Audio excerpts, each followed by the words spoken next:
నేను 18 సంవత్సరాలు ఉపాధ్యాయుడిగా, 16 సంవత్సరాలు కళాశాల అధ్యాపకుడిగా ఎక్కువగా పల్లెటూరులో పనిచేశాను. అప్పటి పరిస్థితుల్లో మా విద్యార్థులందరూ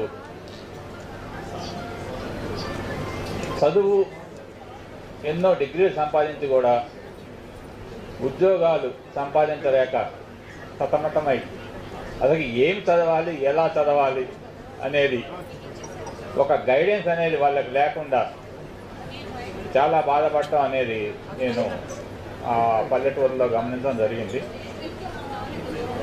దాన్ని బాగా కూలంకుషంగా పరిశీలించాక మనం రిటైర్ కాకముందు విద్యార్థులతో గడిపాము. రిటైర్ అయ్యాక కూడా అదే విద్యార్థులు